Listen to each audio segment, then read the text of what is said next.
suis allé vers le cabinet de lecture. J'ai commencé à envoyer mes mains en avant comme des pieuvres. Je les voyais s'agiter comme des tentacules dans tous les coins qui ressortaient d'entre les pages. Et elle qui était derrière moi et qui me disait vous voyez, vous savez ce que j'aime, vous voulez ce que j'aime, hein? Pas de l'eau de rose. Alors je cherchais autre chose que de l'eau de rose. Et à mesure que je fouillais dans la bibliothèque, je sentais que je perdais l'équilibre. Et effectivement, je finis par tomber en avant. En entraînant les bouquins et la bibliothèque. J'aurais pu entraîner la bonne femme. Je l'ai entendu qui criait mais riait en même temps.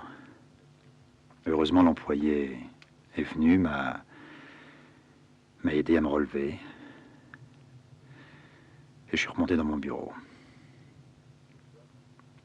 Le soir, quand je suis sorti, l'employé a voulu m'aider à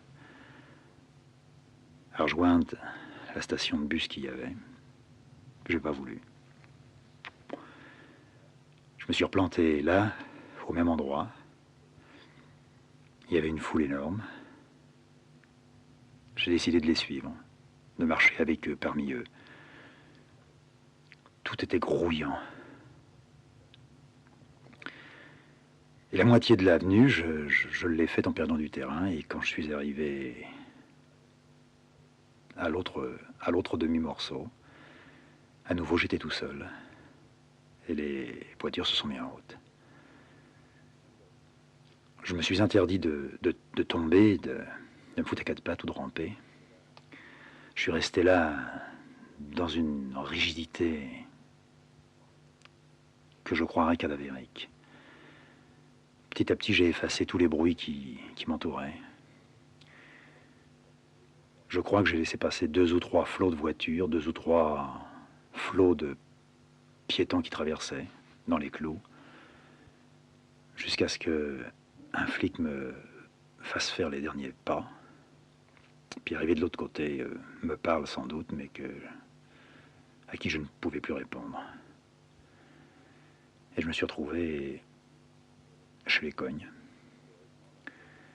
Heureusement, dans la voiture, le fait d'avoir été secoué par la voiture et par un type qui voulait me faire parler, j'avais un peu retrouvé, disons, les esprits. Et dans le poste de police, on commençait à poser les questions d'usage, mon nom, mes papiers, etc. J'ai retrouvé un peu les pédales.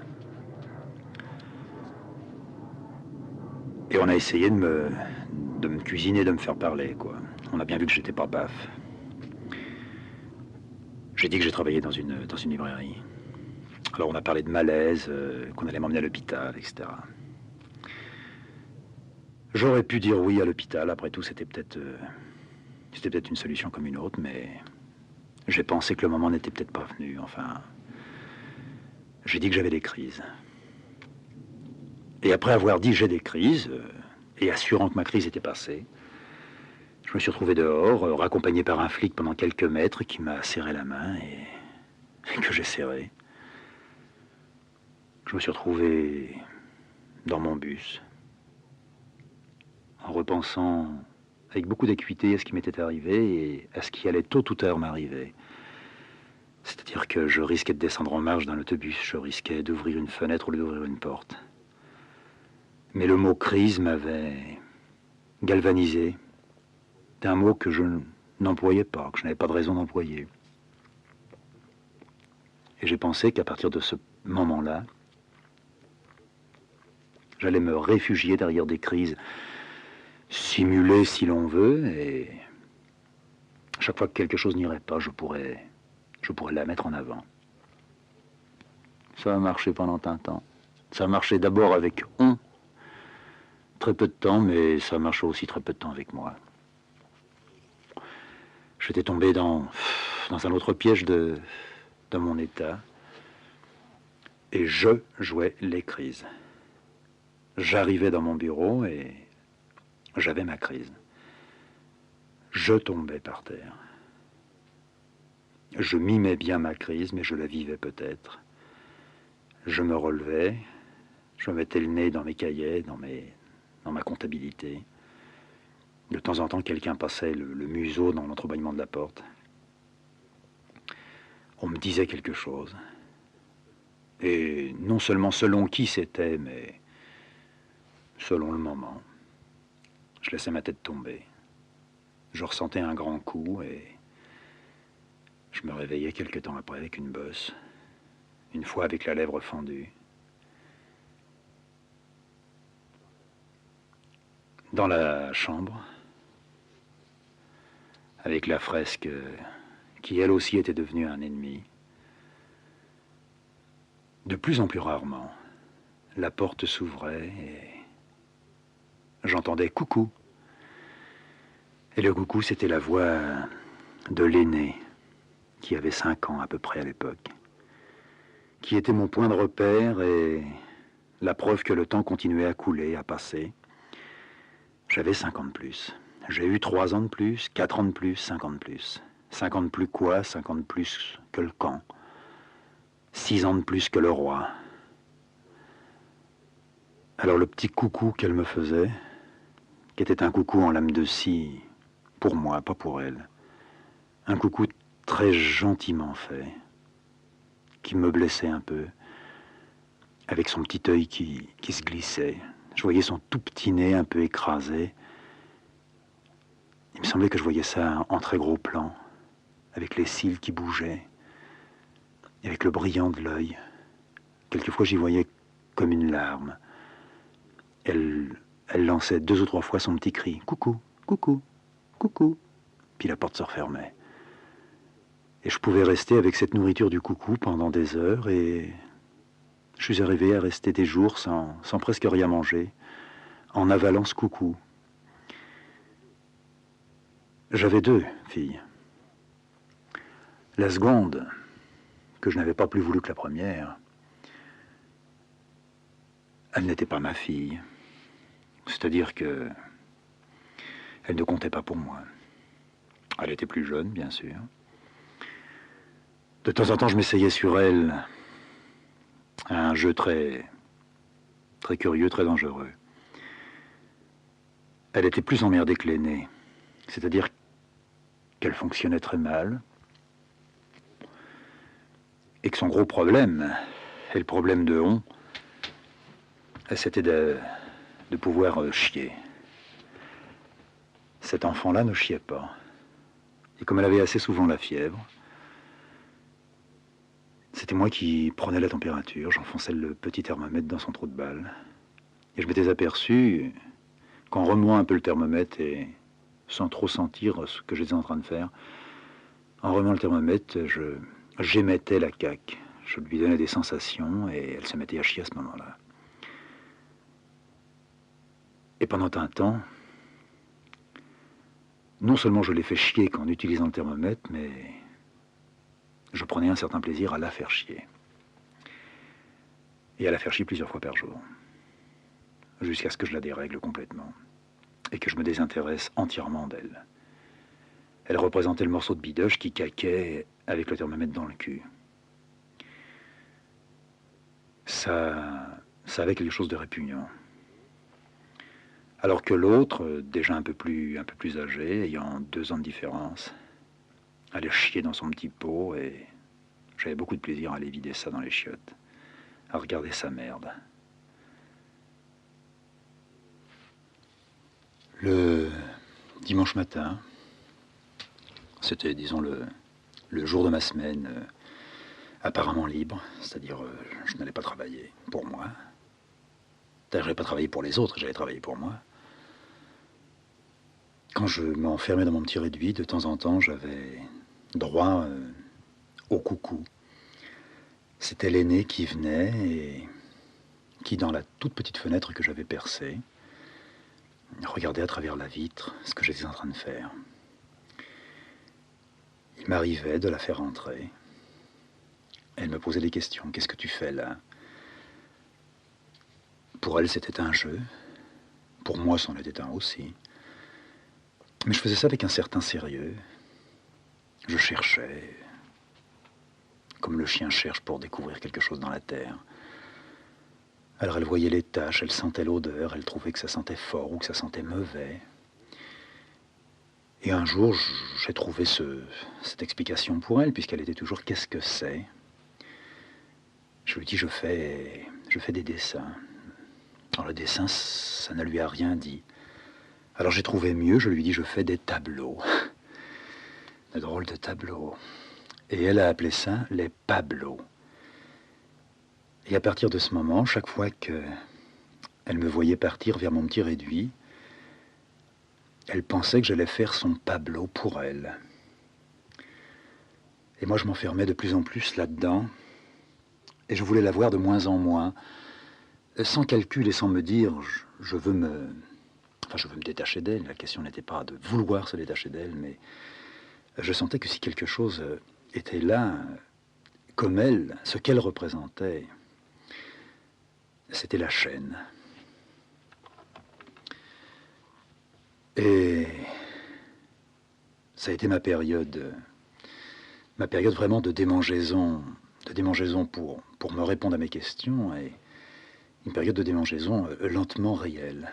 Le corps entier me grattait. Un peu comme à l'époque où j'avais eu peur de choper la maladie que le roi avait eue, alors que je ne redoutais pas, en fait je ne redoutais pas la contagion, non seulement de le roi, mais d'une façon générale de tout le monde. J'aurais très bien pu partager mon lit avec une putain pourrie. Là, ça me démangeait entre les doigts de pied, entre les doigts des mains, en dessous les bras. J'avais une énorme plaque d'eczéma sur la poitrine entre mes poils que j'aspergeais au commencement d'eau de Cologne, ensuite de vinaigre, de talc.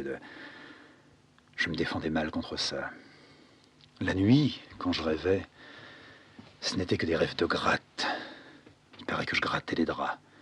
On me disait: tu as passé ta nuit à m'empêcher de dormir uniquement en grattant, en bougeant. Et elle aussi, lentement, s'était mise à se gratter. Et la petite, qui était un singe, comme nous, pour essayer de recoller quelque chose peut-être, se grattait elle aussi au sang. Ce qui fait que nous avions des nuits de gratouille générale que je commençais, moi, à mal supporter. Non pas ma propre gratouille, mais de voir ma femme qui se grattait comme un singe, comme une guenon, qui avait à côté d'elle de la crème, de la lanoline, dont elle s'enduisait les dessous de bras et ça faisait floc-floc. Elle se mettait à puer le sphinx du mouton, parce que la lanoline était une crème qu'elle utilisait pour ses vertus naturelles. Je devenais de plus en plus cassant. Cassant envers moi, cassant envers elle. Je notais comme une page de musique les moments qui allaient revenir. C'était une symphonie d'ongles qui travaillait 3 peaux différentes. Avec la gamine qui, elle, se grattait mais se faisait mal tout en dormant et qui commençait à geindre. Jusqu'à ce que on ait décidé que je devais retourner dans cette chambre, aller dans cette chambre. Un instant, j'ai pensé que le réduit était le meilleur repère pour moi. Mais c'était vraiment trop petit et je me sentais pas à mon aise là-dedans. Et dans cette chambre, j'ai attendu. J'ai attendu d'être descendu suffisamment bas pour qu'enfin quelqu'un prenne les choses en main et, contre mon gré ou avec mon approbation, on me retire de là. Ce quelqu'un, ça a été ma vieille. Parce que là, il faut faire une parenthèse. Ma vieille avait quitté, comme la grosse tout à l'heure ne comprenait pas son départ si rapide et en fait si silencieux, sans laisser l'adresse derrière elle. La vieille avait quitté son appartement, sa splendeur pour elle, car elle avait senti dans mes lettres, et ça avait été ma faiblesse au départ. Une fois mariée et revenant en France, mais loin de Boulogne, j'envoyais quelques lettres qui étaient, ça je dois l'avouer, des SOS. Des SOS ridicules, parce que je n'avais rien à attendre, comme secours de personne. Ça me concernait, moi, mais pas elle. Et tout en ayant cru, comme j'ai tellement cru de fois, que je n'avais absolument rien à espérer comme solution, me retrouvant dans un tel merdier que j'avais provoqué, et supportant très mal les discussions, les algarades avec on, j'avais fini lentement, ne supportant pas cette solitude, et ayant un tampon de kilomètres entre moi et les vieux, par lancer de tout petits mots dans des phrases, on ne peut plus banales. Mais dans ces phrases banales, la vieille avait trouvé de quoi picorer. Elle a toujours été branchée en prise directe sur moi. Si elle n'a pas crevé, c'est parce que moi je respirais pour elle, sans le vouloir et même sans le vouloir. J'ai assez souvent souhaité sa fin. Et là, dans ces circonstances, disons que je me suis trouvé faiblard. Faiblard au point de dire ça va pas. Et la vieille a répondu et demandé en même temps le pourquoi ça n'allait pas. Elle m'écrivait à la boutique. J'ai fini par dire ça va pas, je suis malade. Et c'est vrai, j'étais parti malade. J'allais quitter le poste presque les pieds devant. Mais je l'avais traîné, là-bas. On s'était marié à une de mes permes. On s'était trouvé enceinte à ce moment-là, on s'est borré. J'avais encore à finir 1 an. Alors revenons à l'arrivée de la vieille, quelques temps après, justement, cette chose-là. Je lui avais donc envoyé des bafouilles. Et je lui disais, ça va pas, puis un petit mot en plus dans une autre lettre. J'étais con, je le sais, mais j'arrivais mal à faire face à toutes mes histoires. Puis je commençais à être intrigué, inquiété. J'avais un peu les jetons de l'espèce de tangente que je commençais à prendre. Alors comme elle me posait de plus en plus de questions, j'ai fini par lui dire, je suis malade, quoi. Je suis rentré malade, tu le sais, ça s'est pas toujours très bien arrangé, et maintenant j'ai l'impression que ça recommence. Et puis je lui ai brossé un tableau assez noir en répondant encore une fois à une de ses questions. Qu'est-ce que tu as exactement et comment ça se passe? Mais elle, c'était tout simplement sur la maladie. Et très simplement, je lui ai dit sans gonfler. Je lui ai dit, voilà, quoi, j'ai mal au ventre, je ne me fais peut-être pas très bien soigner. Et j'ai ajouté qu'on ne comprenait peut-être pas très bien ce que j'avais et que moi, je savais que ce dont je souffrais était un truc très sérieux, quoi, très grave. Avec ça, je m'étais remis à maigrir énormément.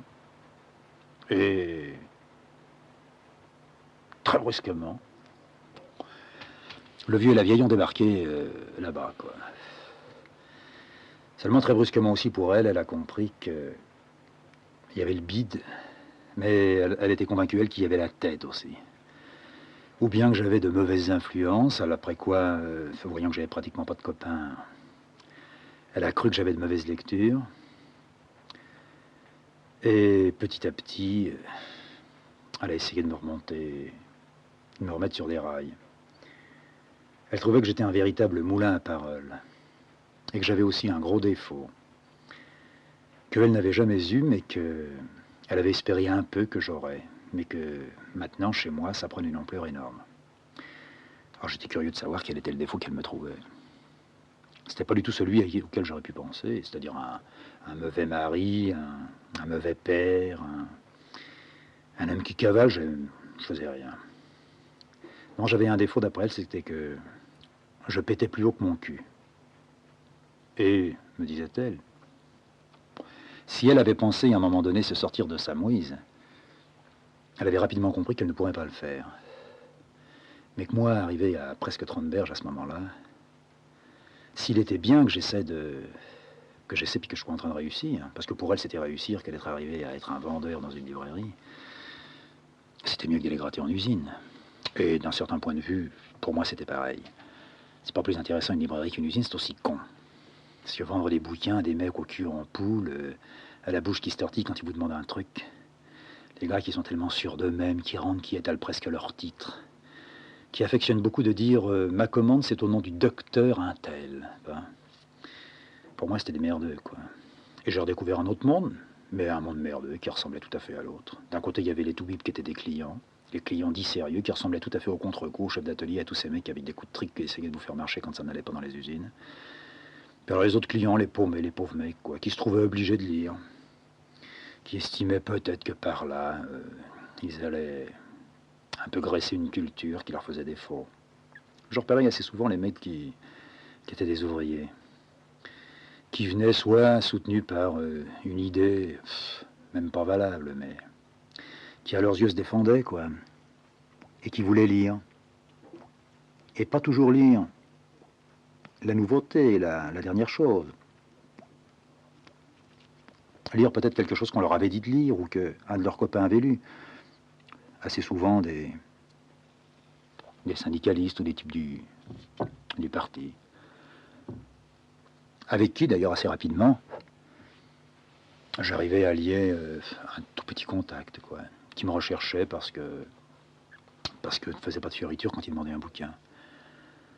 Or, j'ai vu comme ça des dizaines de types, quoi, qui avaient fini peut-être par se donner un peu le mot et à dire, bon, on peut rentrer dans une librairie maintenant parce que j'ai rencontré un gars, c'est pas un cocu, quoi, enfin, c'est pas un PD, c'est pas tout ce qu'on veut.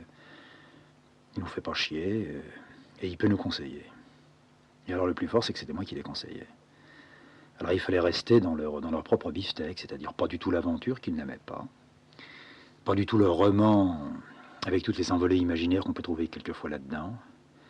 Les trucs à thèse, oui, un peu. Pas trop difficiles. Non, des trucs d'action. Ils affectionnaient beaucoup les souvenirs sur la résistance. L'histoire de guerre les intéressait peu. Mais les auteurs qu'on avait chié, qu'on avait bavé, ça semblait les régaillardir.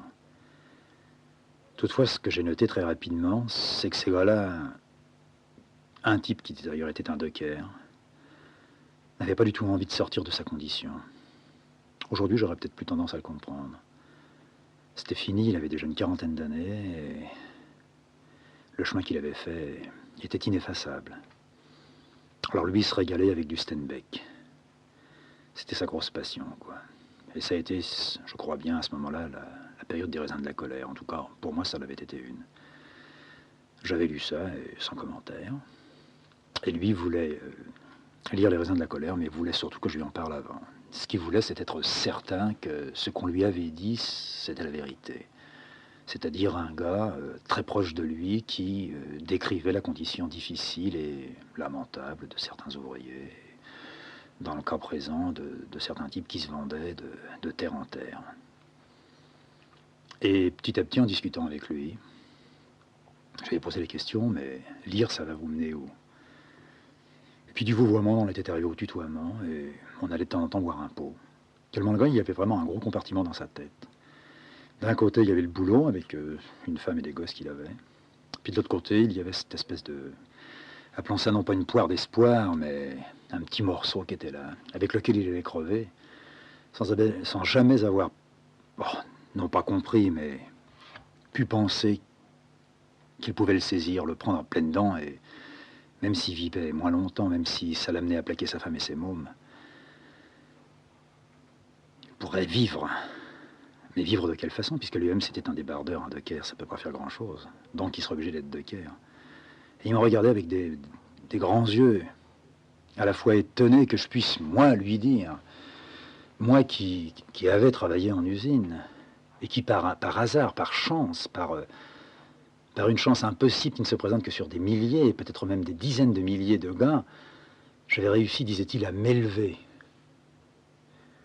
Alors j'ai essayé de lui faire comprendre qu'il n'y avait aucune élévation chez moi, qu'au contraire, d'être passé par l'usine ne m'avait pas encore assez brûlé les pattes pour que j'en sois arrivé à accepter ce que je faisais là, parce que pour moi, débiter des boulons, creuser des trous, pousser des chariots, c'était pas en dessous de celui qui vend des livres, qui conseille même un gars comme lui. Pour moi, c'était du pareil au même. Conseiller un bouquin, c'était boucher un trou avec du ciment, puis c'est tout, ça va pas plus loin. Alors ça, il n'arrivait pas à le comprendre, parce qu'il y avait ce putain de compartiment en lui, très étanche, avec à l'intérieur, comme on peut l'imaginer pour certains ivrognes, eh bien, il y a un petit compartiment avec une bouteille de gnôle dedans. Eh bien, lui, il avait une petite bouteille de gnôle à sa manière. C'est-à-dire qu'il pouvait, au milieu de sa marmaille, quand tout gueulait, quand sa femme était malade, quand il n'y avait pas de boulot sur les quais ni rien, il pouvait très bien sortir un bouquin ou se rappeler un bouquin, et il disait que ça lui faisait du bien. Donc ma mère, elle, à sa manière, elle croyait avoir vu les choses et se les être expliquées. Je pète plus haut que mon cul. Et si je pète plus haut que mon cul, ben je me casse la gueule. Et c'est ce qui était en train de m'arriver. Alors elle avait son petit moulin à paroles, qui fonctionnait à merveille. Elle me faisait briller ma situation, elle me faisait briller... Elle n'osait pas le faire avec honte que j'avais, parce qu'elle commençait à comprendre quelle tête de con c'était. Mais on m'avait donné 2 gosses, et ces 2 enfants-là, c'était quand même les miens. Et que je devais me sacrifier. Et alors, petite référence à elle, je n'avais pas oublié qu'elle avait eu un type qu'elle avait traîné toute sa vie, qu'elle continue à traîner maintenant, et qu'elle n'avait lutté et tenu que pour moi. Et son moulin continuait. Et moi, pendant qu'elle blagotait comme ça, dans une toute petite cuisine qu'elle avait, dans laquelle elle vivait d'ailleurs avec le vieux, tout à côté de chez moi, de temps en temps, elle me guettait, puis elle me faisait rentrer. Elle passait son doigt à travers la porte, enfin entre la porte et le chambranle, et puis elle me faisait un petit signe de rentrer. Elle m'avait préparé un petit café bien fort, comme je l'aime, et assez souvent, un paquet de cigarettes et des gitanes. Puis elle me disait, tiens, fume, et puis bois ton jus. Alors par petite lampée, ça me faisait 10 minutes de moins à voir là-haut. J'avalais ça, puis je la laissais discuter. J'avais la faculté de pouvoir maintenant l'entendre. Une autre faculté qui se développait, c'était de faire signe que je comprenais très bien, et de me brancher sur tout à fait autre chose. Par-ci par-là, il y avait le je dois te servir d'exemple qui sortait. Seulement la corde était usée. Elle voyait que c'était un combat un peu perdu. Elle m'avait perdu quand j'avais 15 ans. Elle n'avait peut-être jamais vu. Elle découvrait en moi un homme qui ne pouvait pas être son fils. J'étais redevenu maigre. De temps en temps, elle me tâtait les bras, en pleurnichant et en disant, quand on pense à ce que tu as été, ce que tu es devenu maintenant. Alors je ne pouvais pas piper, je disais rien. Quelquefois, je me réfugiais, moi, dans une idée très ancienne. Je me revoyais les espèces de petits départs, de petites échappées que je tentais de temps en temps, un peu tête baissée dans des trucs. Avant la culture physique, ou après la culture physique, ou avant le travail à la beson, ou avant la blanche, ou après le marin.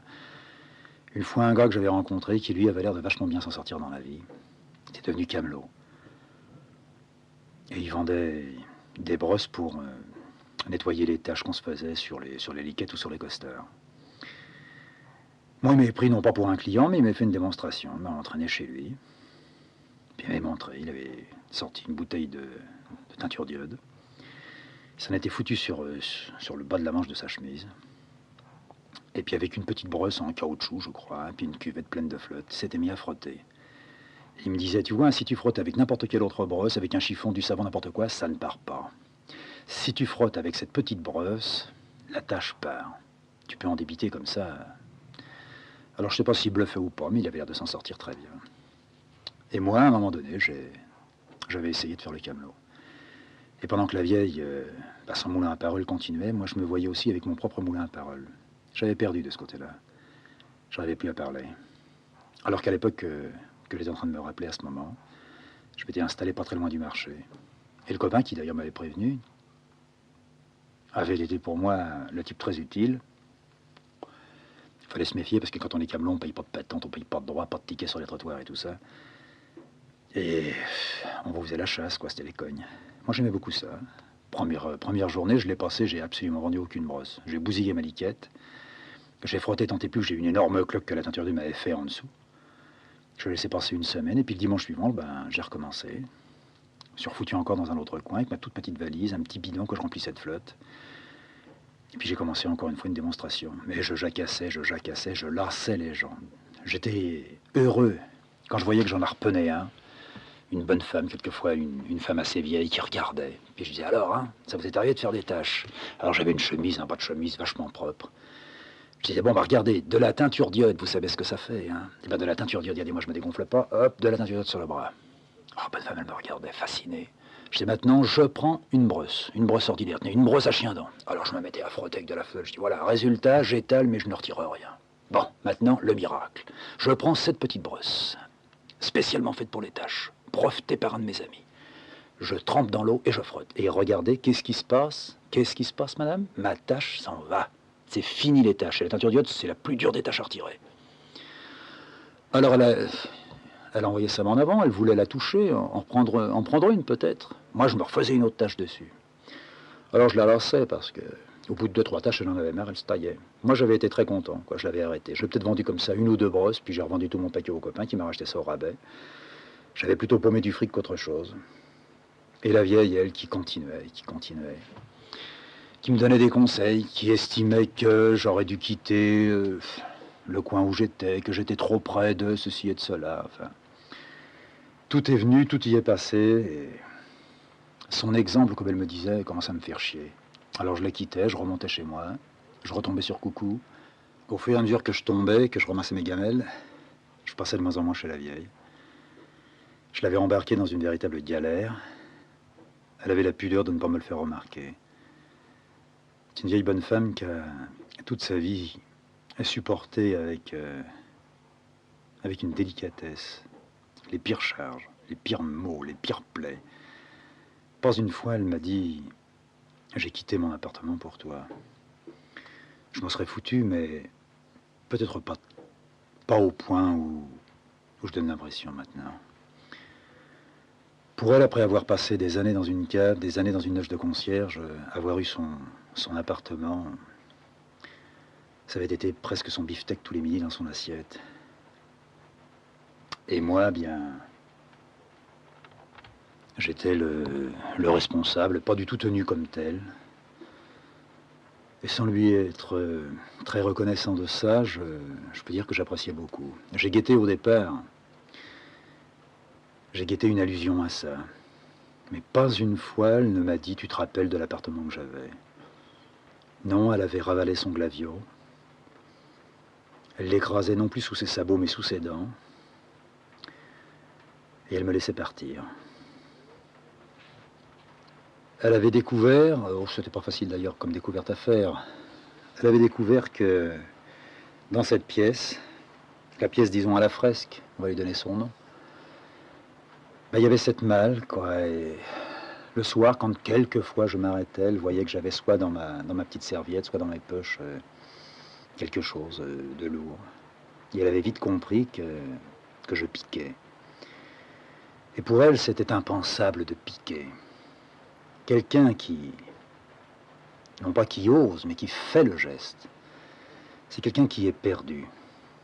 Elle m'avait, quand j'étais môme, tellement de fois corné dans les oreilles, comme elle disait, que même si je crève de faim, je dois quand même demander du pain. Mendier son pain, c'est encore travailler, disait-elle.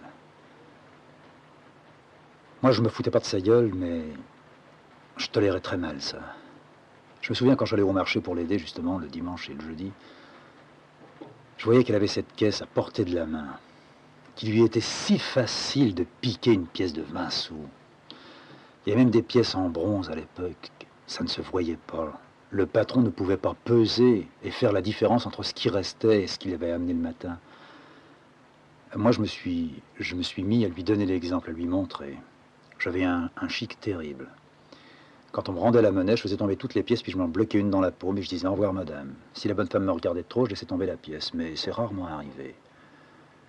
Et quand j'avais réussi mon coup, j'allais vers ma mère, je lui tirais un peu le tablier, puis en douce, entre mes jambes, je lui tendais la pièce. Puis je la glissais dans ma poche. Et pendant que ma mère attendait le client, et tout en parlant, elle entrecoupait ça de vagues murmures. « Remets la pièce dans la caisse. Remets la pièce dans la caisse, je te dis, remets la pièce dans la caisse, je ne veux pas. » Alors il m'était arrivé quelquefois de revenir à la maison avec 2-3 pièces de bronze dedans.